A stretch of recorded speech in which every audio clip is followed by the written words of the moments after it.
아름답습니까? 우리 좌우에 한번 인사합니다. 빛이 있으라. 우리 한 번 더 인사하겠습니다. 활짝 웃으면서 빛처럼, 내가 빛처럼. 할렐루야. 우리 다 한번 인사. 빛이 있으라.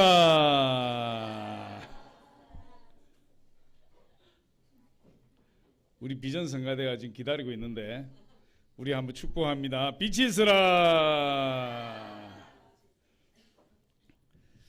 예수의 빛이 점점 커지는 겁니다.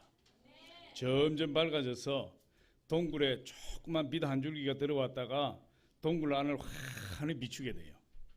우리 예수를 처음 믿을 때는 예수의 빛이 약하지만은 점점 예수 그리스도 은혜, 예수 그리스도의 말씀 안에 성령 안에 거하게 되면 빛이 환하게 비쳐서 우리 마음이 환하게 돼요.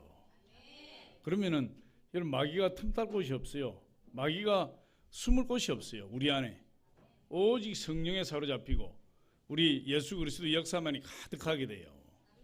우리 날마다 예수의 빛 안에 거할 때 승리하게 되는 겁니다. 이번 주가 명절입니까? 다음 주가 명절이에요? 이번 주, 다음 주일은 명절 지나고 나서 돌아오는 주일이죠. 세월이 너무 빨리 가가지고 벌써 이 새해를 시작한 지가 엊그제 같은데 벌써 그렇게 됐어요. 오늘 말씀은 뭐 그렇게 준비하진 않았는데 이제 명절이 되면 전통적으로 기독교 집안은 갈등이 없지만 또 내가 1세대로 예수를 믿든지 또 그렇지 않으면은 부모님이 예수를 믿어도 그 어떤 믿음의 확실한 진보를 드러내지 못하는 경우에는 이 명절에 제사를 드리는 경우가 있어요. 명절에 제사를 드리고 우리 믿는 사람들이 거기에 대해서 갈등을 많이 하는데 우리는 전통과 관습 이게 중요한 것이 아니고 하나님 말씀이 뭐라고 말씀하시는지 그게 중요한 겁니다. 그래서 여러분이 지금까지 제사를 지냈다면 핍박을 당해야 돼요. 핍박을. 할렐루야. 핍박을 당해야지 그걸 극복할 수 있지. 타협해서는 절대로 극복이 안 돼요. 타협하면. 그 반대하던 사람 다 죽고 나면은 이제 제사 안 드릴 수 있지. 다 죽고 나면. 그러나 핍박을 당하지 않고 타협하고 나가면 그 반대하는 사람들이 세상을 떠나기 전까지는 타협해야 돼요. 그럼 내가 먼저 세상을 떠날 수도 있어. 내가. 그렇게 해가지고 어떻게 믿음의 진보를 이루며 어떻게 우리 주님을 제대로 섬길 수가 있겠어요. 그러니까 이번 명절이 되었을 때 여러분 한번 각오를 하세요. 각오. 예수 그리스도를 위해서 한 핍박을 당하시라고요. 그걸 해야지 언제까지 타협하고 언제까지 예수님 마음을 아프게 해드리고 언제까지 눈치 보며 그렇게 살 것이냐 이 말이에요. 조금 다른 내용이지만 우리 고린도전서 10장 20절 한번 잠깐 우리 한번 찾아보겠습니다. 275페이지 신약성경 275페이지 고린도전서 10장 20절 성경 찾을 수 있으면 한번 보여주시고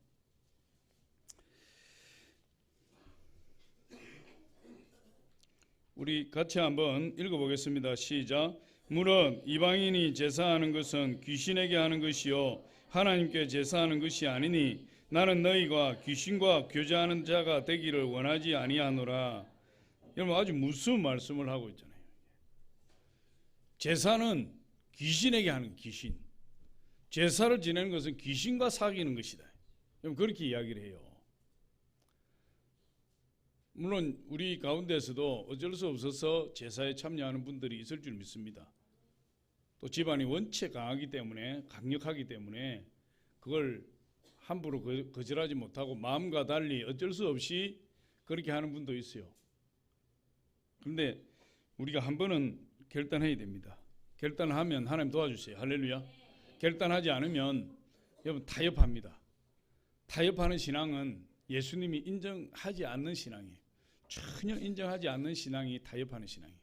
그래서 저와 여러분이 결단할 때 하나님 반드시 도와주실 줄 믿습니다. 그렇다고 해서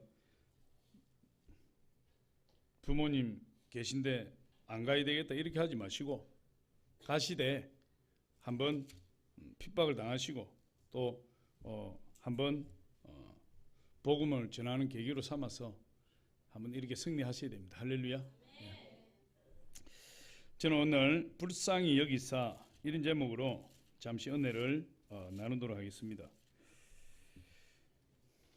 마귀가 오는 것은 도둑질하고 죽이고 멸망시키고 그렇게 이야기하고 있어요. 마귀는 반드시 우리를 도둑질하고 죽이고 멸망시키기 위해서 온다. 멸망시키기 위해서. 그래서 마귀를 대적하라. 마귀를 대적하라. 그리하면 너희를 피하리라. 이렇게 말씀하고 있어요. 마귀가 오는 것은 항상 우리를 절망시킵니다. 절망. 마귀에게 사로잡히면 절망이에요. 마귀에게 사로잡히면 망하는 거예요. 마귀에게 사로잡히면 죽임을 당하는 거예요. 그래서 그 영적 전쟁인데 우리가 그런 것을 영적 전쟁인지를 알지 못하고 이렇게 살면 그냥 계속 당합니다. 계속 당하는데 어떻게 생각하느냐? 나는 왜 이렇게 재수가 없지? 나는 왜 이렇게 되는 일이 없지? 나는 왜 이렇게 모든 일이 잘 꼬이지? 내가 하면 왜 이렇게 안 되는 거지? 남이 하면 잘 되는데. 그렇게 운명을 탓하고 재수를 탓해요. 그러니까 운명이 아니고 재수가 아니고 마귀에게 내 마음의 틈을 열어줬어.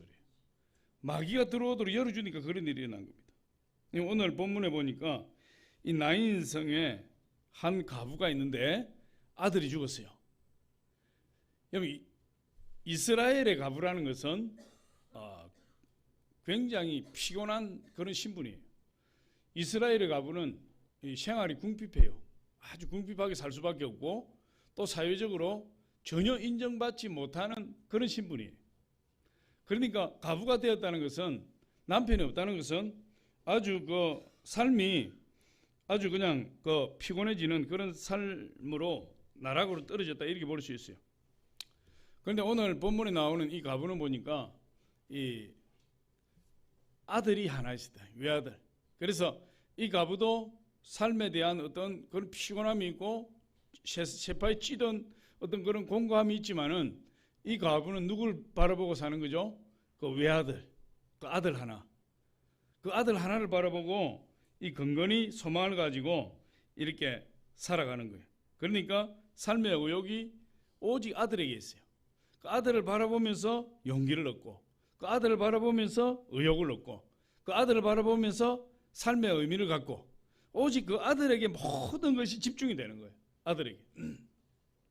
우리나라도 옛날에 그 아들 하나만 키웠을 때 그 아들 하나만 바라보았는데 아들을 잘 키우려고 미국 유학 보내고 외국에 유학 보내놨더니 그 아들이 미국에 가서 외국에 가서 한국에 돌아오지도 않고 그곳에 눌러 살아버린.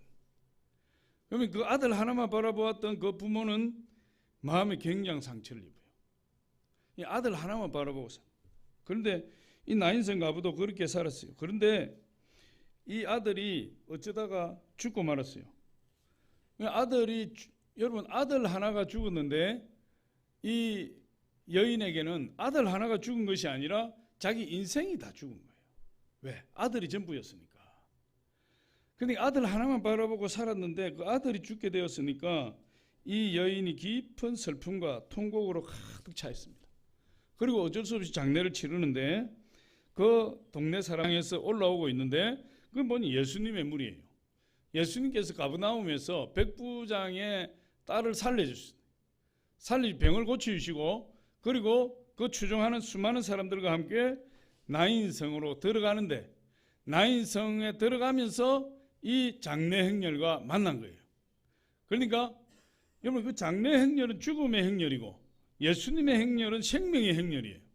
장례 행렬과 생명의 행렬이 이렇게 딱 만나게 되었어요. 그런데 그 죽음과 절망에 처해 있던 그 사망의 세력에 잡혀 있던 그 장례 행렬이 예수 그리스도 생명의 행렬과 만나게 되니까 그 장례 행렬이 생명의 행렬로 바뀌어졌어. 장례식에 가던 그 행렬이 중지가 되고 다시 성 안으로 들어가서 생명을 누리게 되더라. 그게 오늘 본문 말씀이에요.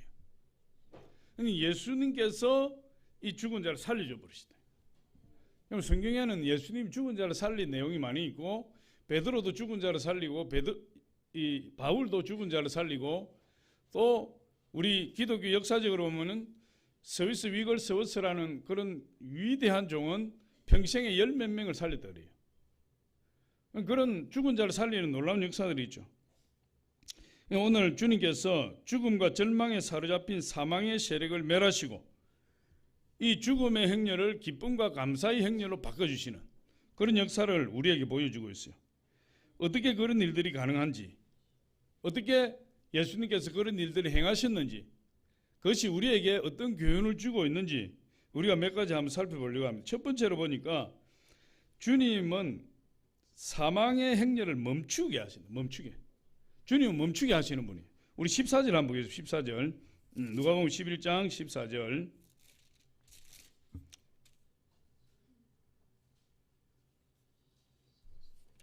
7장. 잠깐 제가 성경을 우리 7장 14절 한번 읽어봅니다. 시작.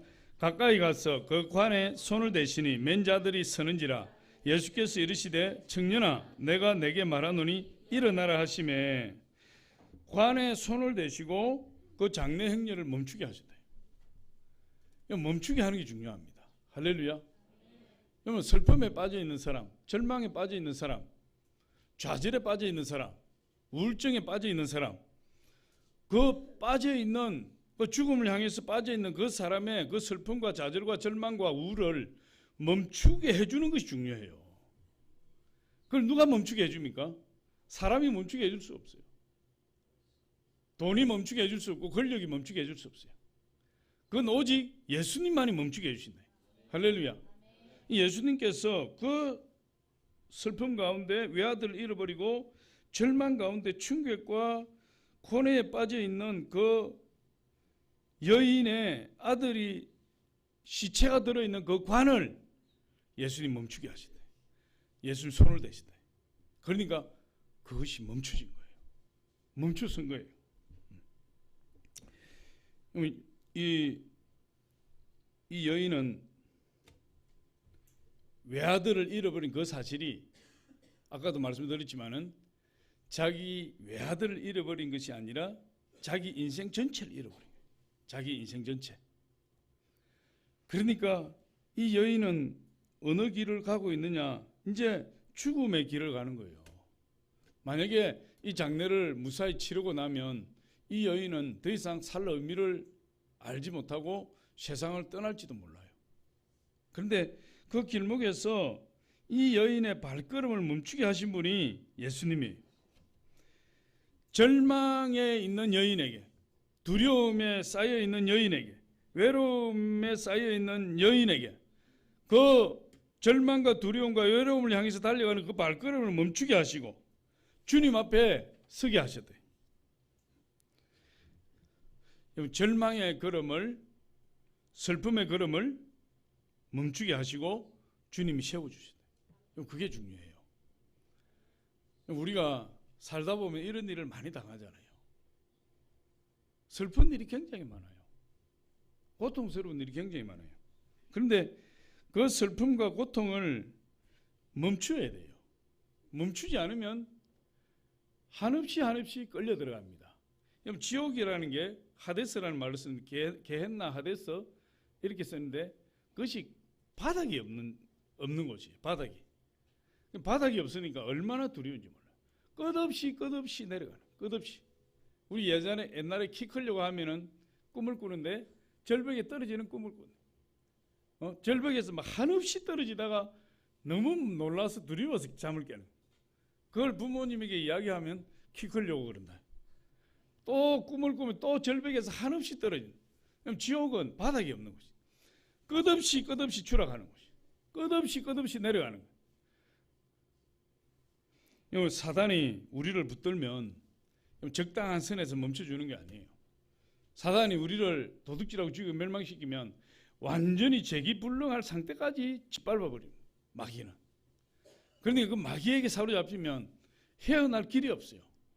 그걸 멈춰주는 사람이 필요해. 그것이 바로 예수님이에요. 예수님이 보시니까 이 여인의 슬픔의 행렬을 멈춰주셨다. 여러분 그렇게 이야기하고 있어요. 이 여인처럼 모든 것을 잃어버리고 죽음의 종착역을 향해 달려가는 우리 인생을 누가 멈추게 합니까? 실패하는 인생을 살면서도 실패인 줄 모르고 실패의 멸망을 향해 달려가는 우리 기관차 같은 인생을 누가 멈추게 해줍니까? 그분은 예수 그리스도예요. 예수 그리스도. 성경에 보니까 예수님이 우리의 소망이시고 예수님께서 죄와 허물로 죽었던 우리를 살리셨도다. 우리는 본질상 진노의 자녀였지만 예수 그리스도께서 십자가에서 멸망으로 달려가는 우리를 멈추게 하시고 예수님의 십자가로 우리를 구원해 주셨다. 그렇게 이야기하고 있어요. 우리 에베소서 2장 1절로 3절 한번 조금 길지만 한번 같이 읽어봅니다. 시작. 그는 허물과 죄로 죽었던 너희를 살리셨도다. 그때의 너희는 그 가운데서 행하여 이 세상 풍조를 따르고 공중의 권세 잡은 자를 따랐으니 곧 지금 불순종의 아들들 가운데 역사하는 영이라. 전에는 우리도 다 그 가운데서 우리 육체의 욕심을 따라 지내며 육체와 마음에 원하는 것을 하여 다른 이들과 같이 본질상 진노의 자녀이었더니, 우리가 다 그래요. 이 가부처럼, 이 여인처럼 절망과 죽음을 향해 달려가는 그런 존재였다고요.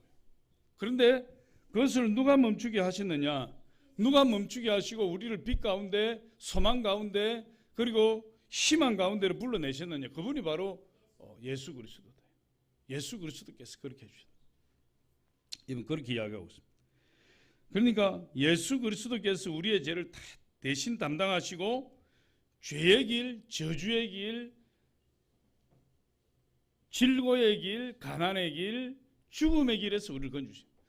죄와 저주와 가난과 질고와 죽음에서 우리를 건주십니다. 그것이 바로 십자가에서 이루신 예수 그리스도의 보혈의 공로예요. 그 예수 그리스도의 십자가 보혈의 공로가 저와 여러분 가운데 임하게 된 거예요. 그것이 바로 우리를 저주의 길에서 막아주신 예수 그리스도의 공로인 것입니다. 천지를 창조하시고 그 능력과 사랑으로 세상을 다스려 가시는 생명의 주님, 그분이 내 인생의 저주를 막아주신다. 그분 앞에 서면 절망이 물러가는 거예요. 죽음의 관이 예수님 앞에 서니까 그 청년이 살아나 버렸어요. 청년아, 내가 내게 이르노니 일어나라. 그 청년이 죽음 가운데서 일어나 버렸다고 이야기하고 있어요.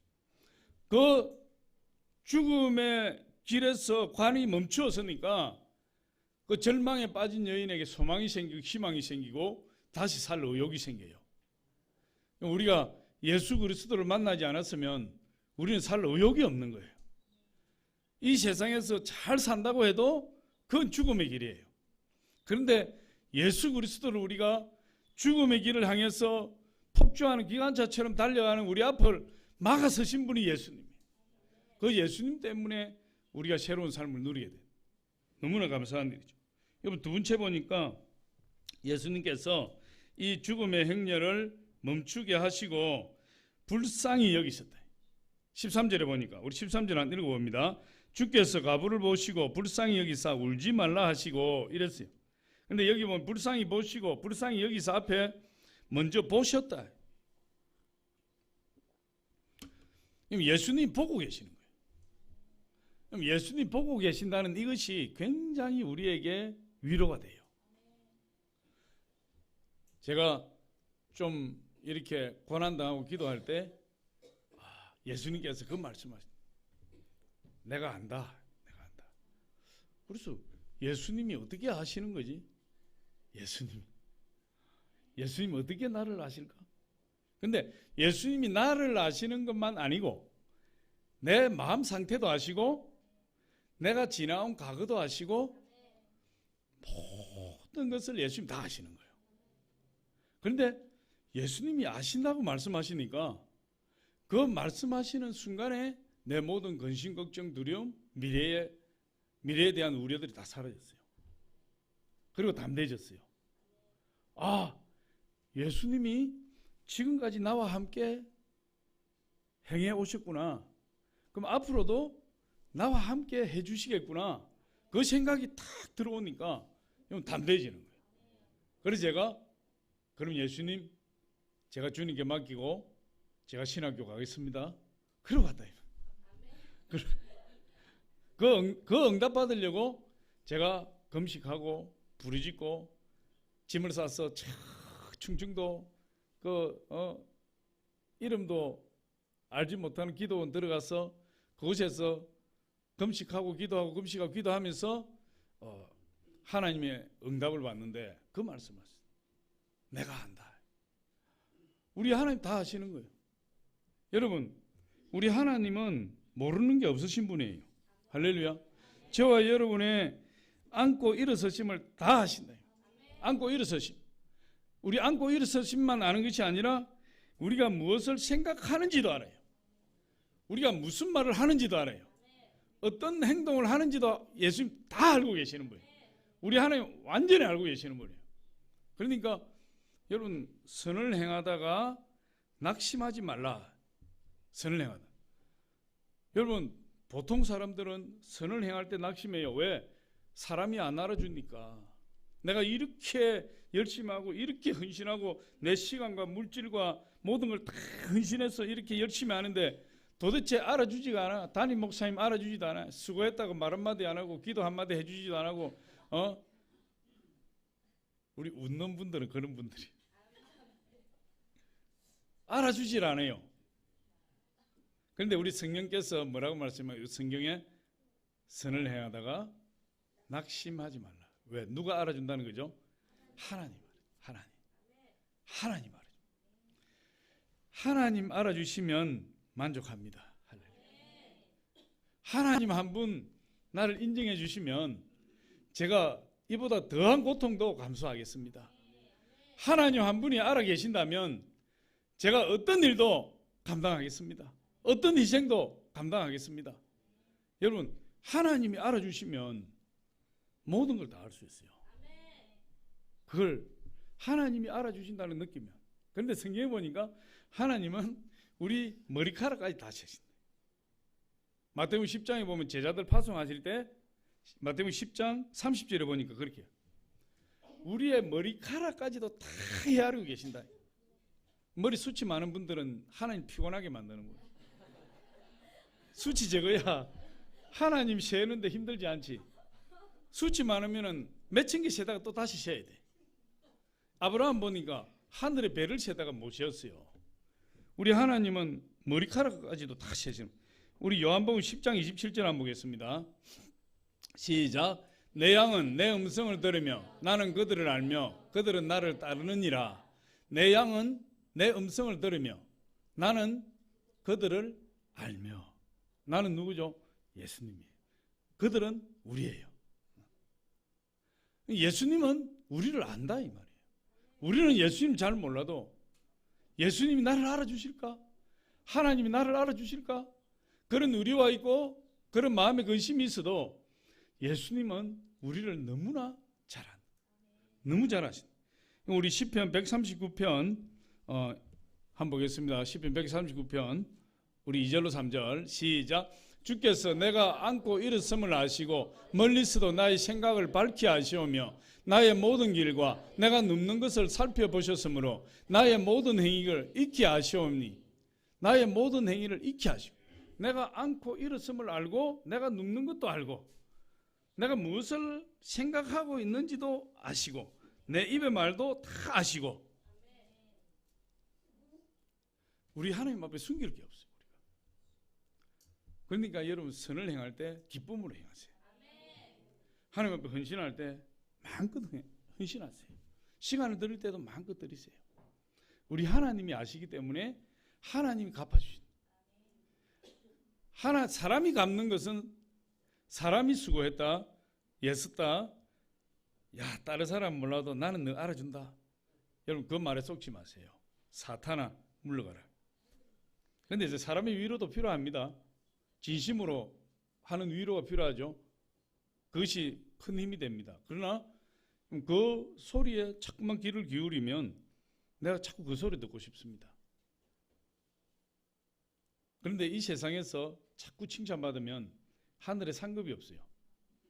이 세상에 상급을 다 받았기 때문에. 그래서 우리 조영기 목사님은 설교하시고 은혜 받았다는 이야기 좀 하지 말아요. 나는 그런 이야기 안 하는데도 그런 말씀 하시는 분이 없고, 조영기 목사님 하도 은혜 받았다니까 제발 그런 저한테 좀 이야기 해보세요.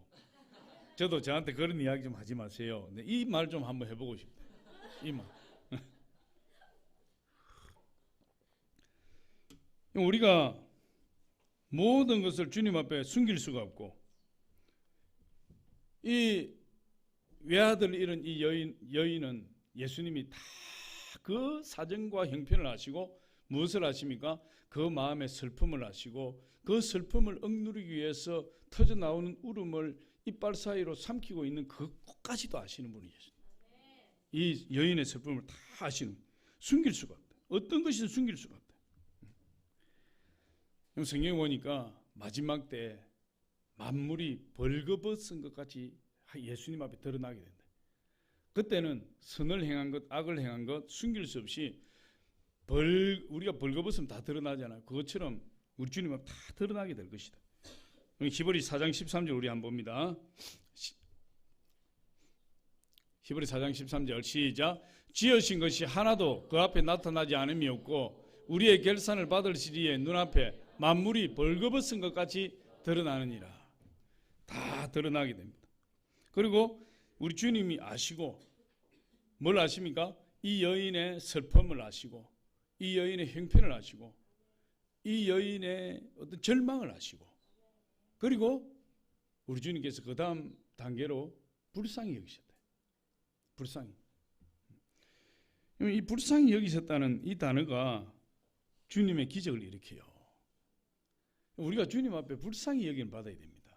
주여 저를 불쌍히 여겨주소서. 주님이 보실 때 내가 불쌍해야 돼요. 주님이 보실 때 내가 교만하면 어떻게 됩니까? 역사가 없죠.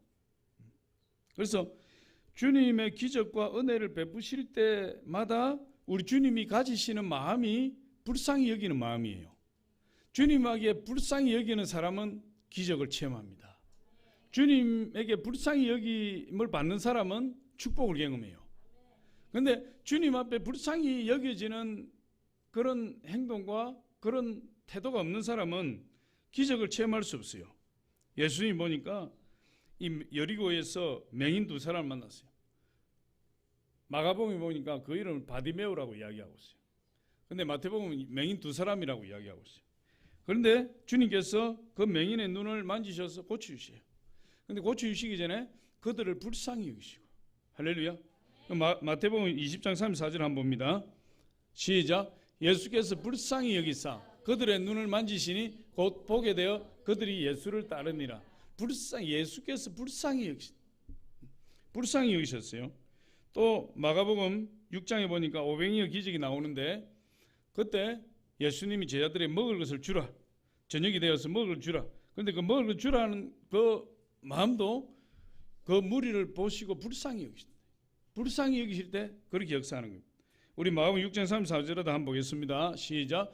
예수께서 나오사 큰 무리를 보시고 그 목자 없는 양 같음으로 인하여 불쌍히 여기사 이에 여러 가지로 가르치시더니, 그러니까 불쌍히 여기셔서 많이 가르치시고 불쌍히 여기셔서 배를 굶고 있는 그들에게 오병이의 기적을 일으켜서 배불리 먹게 해주셨다.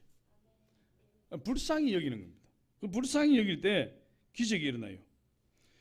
오늘도 이 나인성 과부, 이 여인이 외아들 하나 있는데 그 외아들이 죽었을 때 예수님이 그 슬퍼하는 그 마음을 보시고 그 마음을 아시고 그녀를 불쌍히 여기셨다. 그 불쌍히 여기시니까 어떻게 됩니까? 기적이 일어나는 거예요. 우리가 사람한테 불쌍히 여김을 받으면 안 돼요. 사람한테. 우리 주님 앞에 불쌍히 여김을 받아요. 그래서 주님 앞에 나가서 어떻게 해야 됩니까? 불쌍히 여김 받으려면 울어야 돼요. 울어야.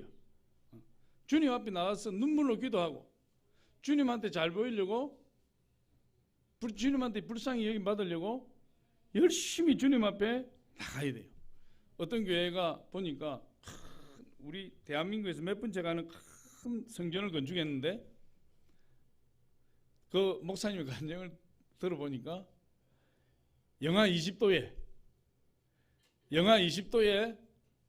그 성전 부지를 밟는 겁니다. 밟고 기도하는 겁니다. 여름에 비가 와서 이 허벅지까지 막 그 진흙에 빠지는 그때 그 새벽 예배를 하고 그 성전 부지를 도는 겁니다. 왜 그렇게 하느냐? 그렇게 하면 하나님 불쌍히 여기 주실까 봐. 할렐루야.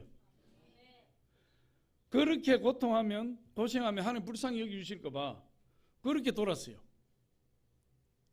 그런데 하나님 불쌍히 여기 주셨는지 어쨌는지 모르지만 그 아름다운 성전이 건축이 되고 지금 일산에 있는데 아름다운 성전이 건축이 되고 거기에 엄청난 사람들이 구원을 받아서 신앙생활을 하고 있습니다.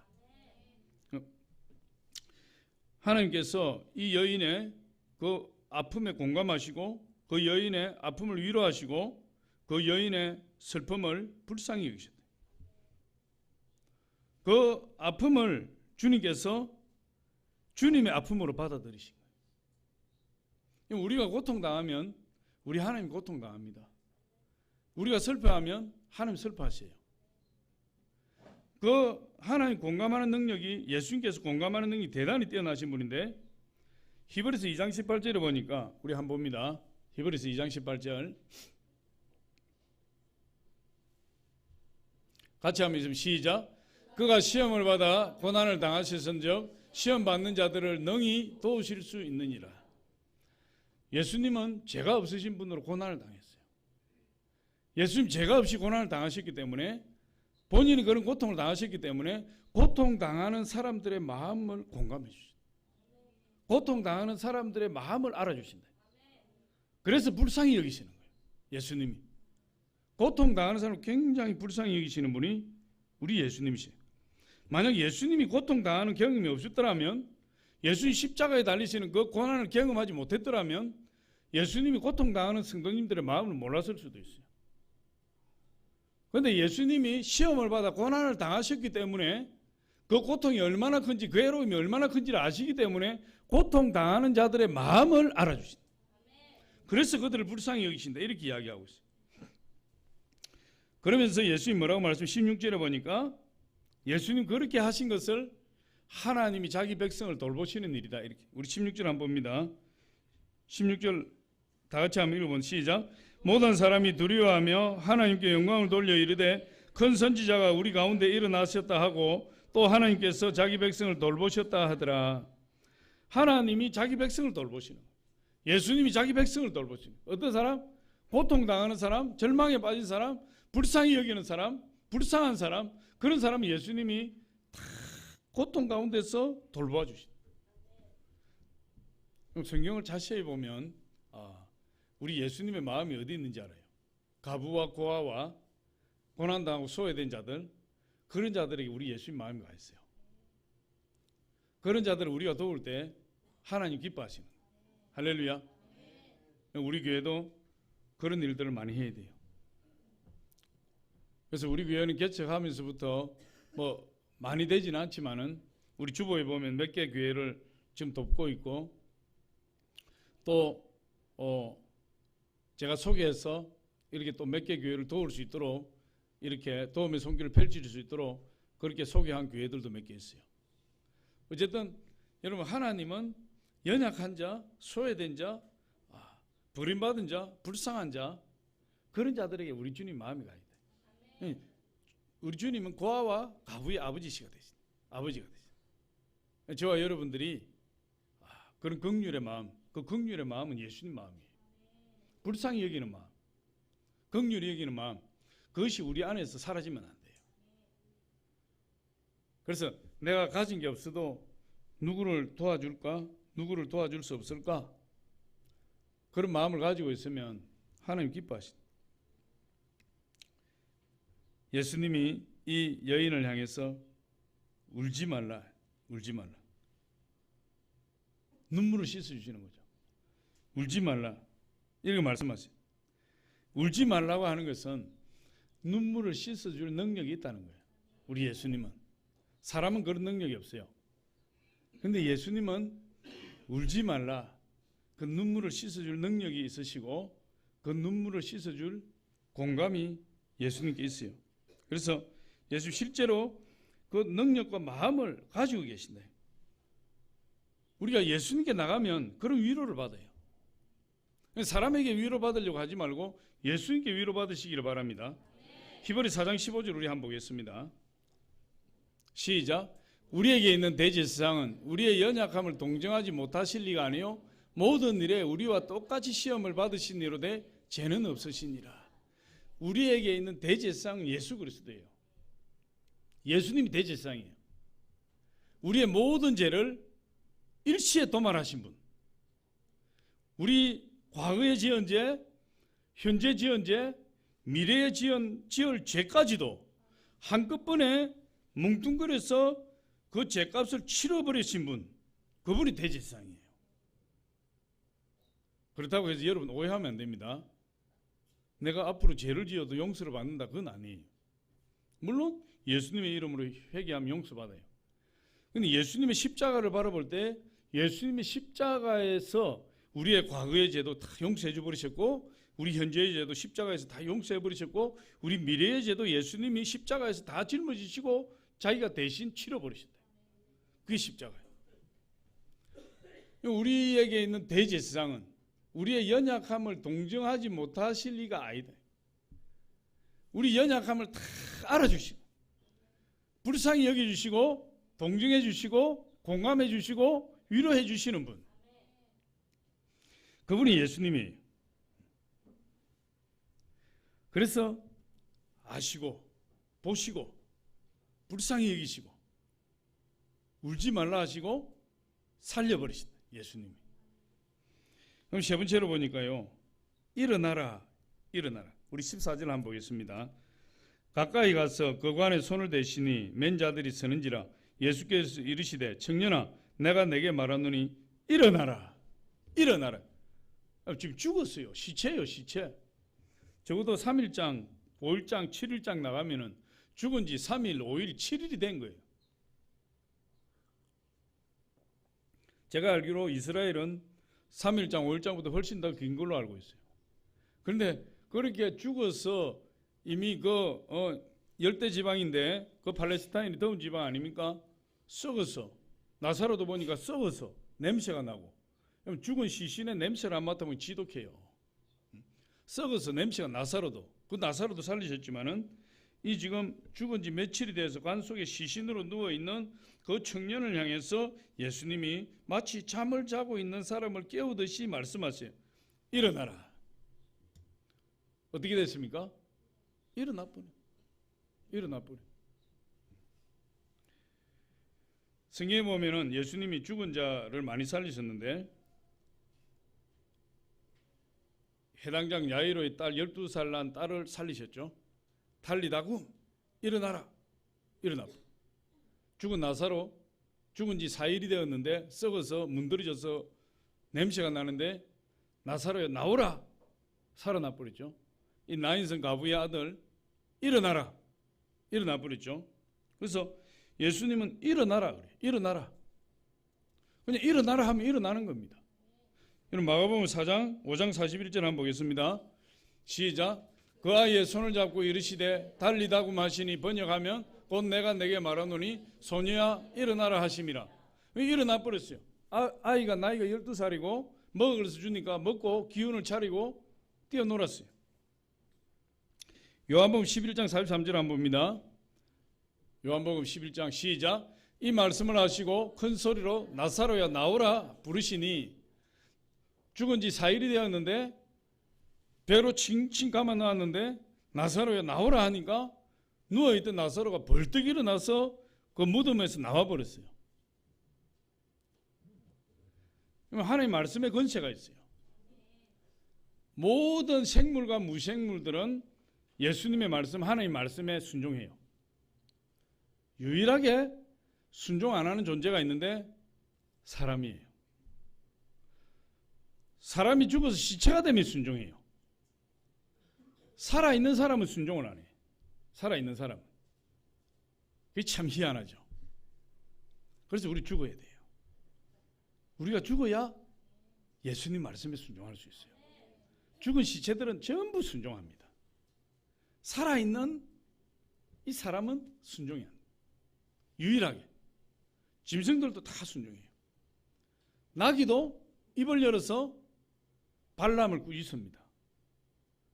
돌멩이들도 아브라함의 후손이라고 외칠 수 있다고 그랬어요. 사람만 말 안 듣는다. 말 안 들어. 할렐루야.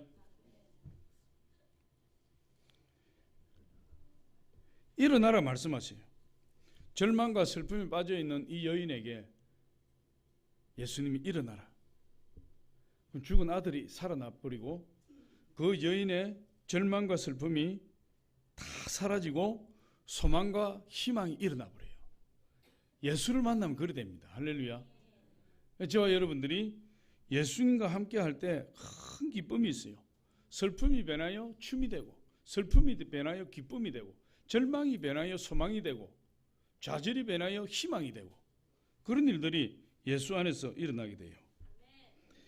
제가 어떤 글을 읽었는데 참 너무너무 안타깝고, 그 글을 읽다가 제가 눈물을 많이 흘렸는데, 제가 눈물을 안 흘리려고 좀 이 면역력을 좀 키우고 지금 이 글을 제가 여러분 읽어 드리고 싶어요.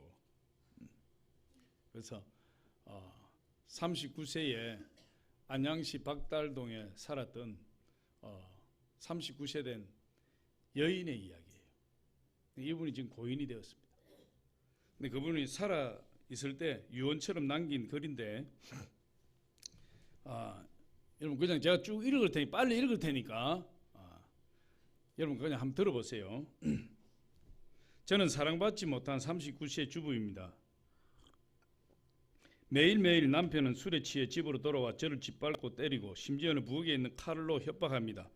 당신처럼 아이를 잃어버린 여자는 죽어도 싸. 이 말을 수백 번째 들었습니다. 저는 3년 전 수빈이라는 어린 아들이 있었습니다. 자상한 남편과 단란한 가정, 그야말로 꿈같이 행복한 날을 보내고 있었습니다. 그런데 어느 날 충격적인 일이 일어났습니다. 2001년 4월 23일, 아직까지 날짜조차 잊을 수 없는 그날, 저는 아이의 생일을 맞이해 선물을 사기 위해 시장에 나가게 되었습니다. 홀로 집을 보게 된 아이에게 밖에 절대로 나가지 말라고 신신당부를 하고서 케이크와 곰 인형을 사들고 집으로 왔는데 아이가 보이지 않는 겁니다. 온 동네를 돌아다니고 울먹이며 미친 사람처럼 아이를 찾으러 애를 썼지만 찾을 수가 없었습니다. 남편과 시댁 식구, 친정 식구들 모두에게 비상이 걸렸습니다. 경찰에 의뢰를 하고 몇천 장의 전단지를 거리마다 부착했습니다. 장난 전화만 간간히 걸려오기를 10일째 문제의 전화가 걸려왔습니다. 낯선 50대 아저씨 목소리였습니다. 현찰 5천만 원을 약속 장소로 가져오면 아이는 살려주겠다는 것입니다. 원하는 돈을 들고 왔지만 아이는 돌아오지 않았고 다시 전화가 걸려왔습니다. 5천만 원을 더 추가해서 보내달라고 합니다. 아이의 목소리를 한 번만 듣게 해달라고 사정하며 울부짖었지만 그는 말했습니다. 아이는 잘 있다. 그러니 걱정 말고 돈이나 가져와라. 느낌이 안 좋았습니다. 약속 장소에 나타난 남자를 잠복하고 있던 경찰이 총을 겨누며 체포했습니다. 저는 유괴범을 붙잡고 우리 아이 어디 있느냐고 물었습니다. 사모님 죄송합니다. 유괴범이 알려준 곰팡이 냄새난 지하실로 갔습니다. 거기엔 손과 발, 입에 청색 테이프가 발라진 채 아랫배 밑에 7개 정도의 칼자국이 있는 우리 아이가 누워 있었습니다.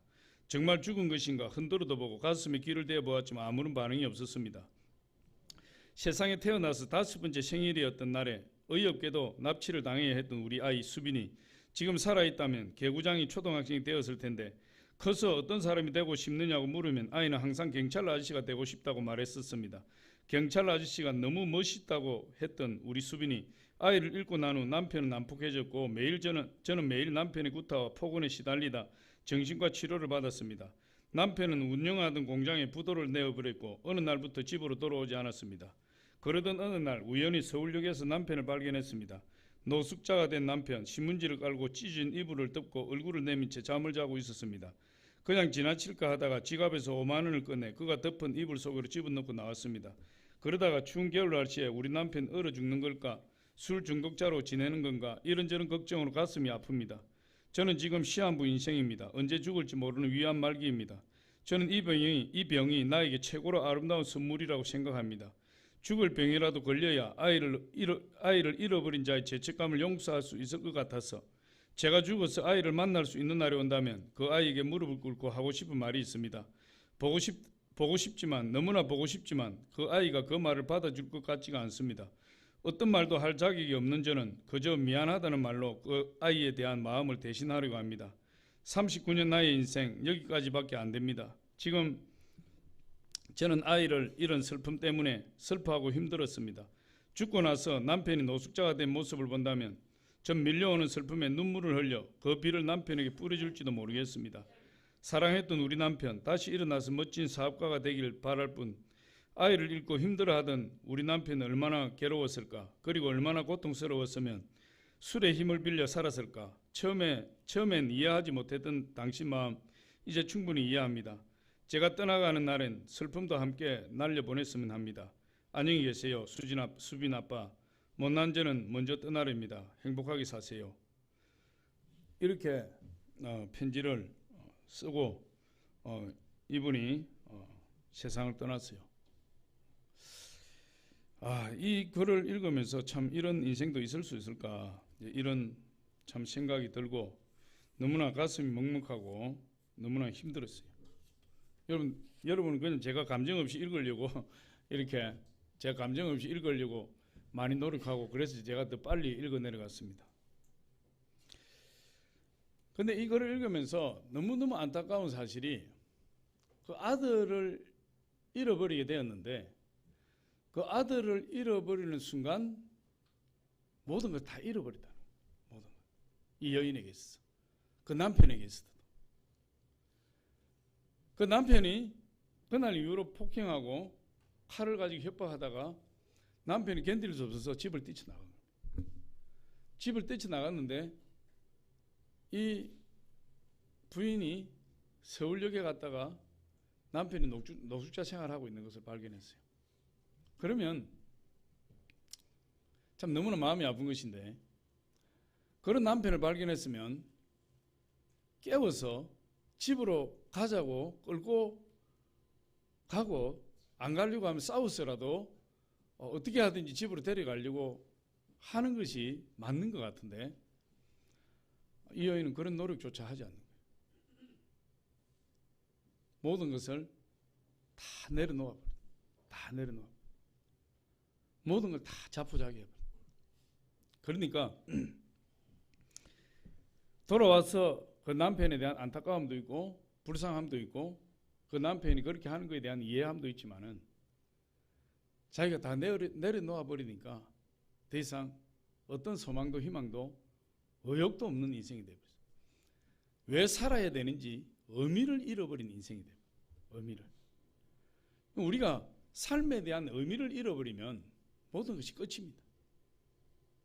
저는 이런 생각을 해봤어요.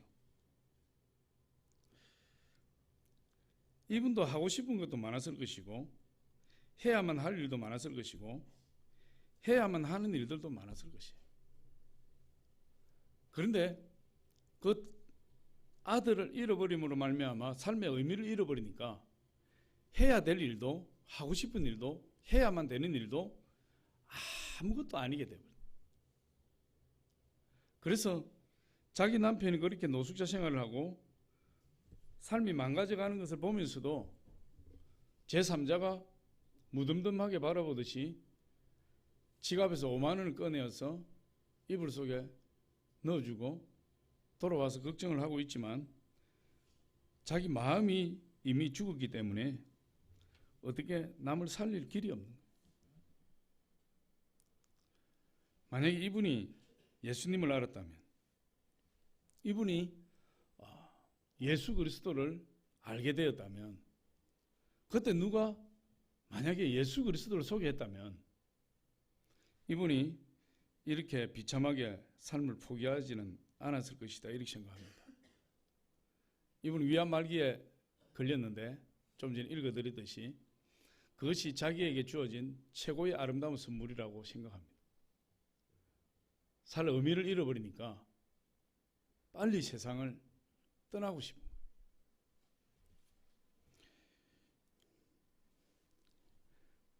좌절과 낙심과 우울과 포기, 자기를 파괴하는 것이 자연스럽게 그 인생의 친구가 돼요. 동반자가 돼요.